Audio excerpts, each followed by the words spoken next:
again, 3DR, exam number 9. So, ang rules ay, baliin natin magbasa.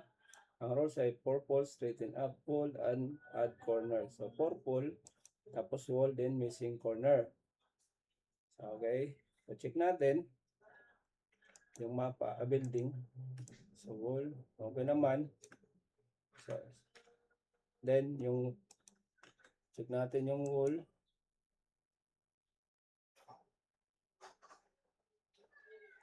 So, adjust lang yung wall. Group muna natin. I-adjust wall. Yan. Sa location. Check natin.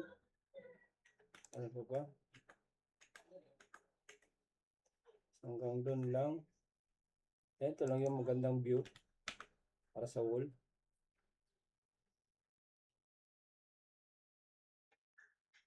Then, add corner. So, next thing natin gawin, mag-add tayo ng corner. Sana tayo na magandang view na paglagyan ng corner. So, umpisa tayo sa pinaka-top layer. So, ito parang okay na to. Pwede ito maglagay. Sap natin. 9.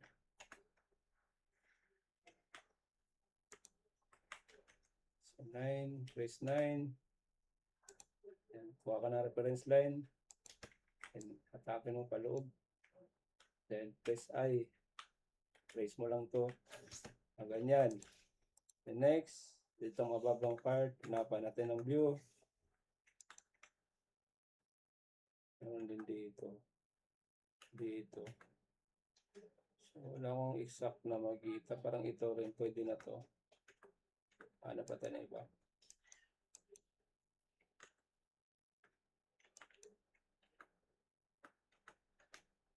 So, yun lang talaga. Ito, pwede na to. So, dito na lang, 9. Then, atap pa loob, rescue para makita natin. Then, up. Ayan. Ulit natin yung extra group. Tapos, A4 para ma-fix natin itong purple. Ayan, okay na siya. Then, pwede na natin ipasa. Alt R. Then, pasa.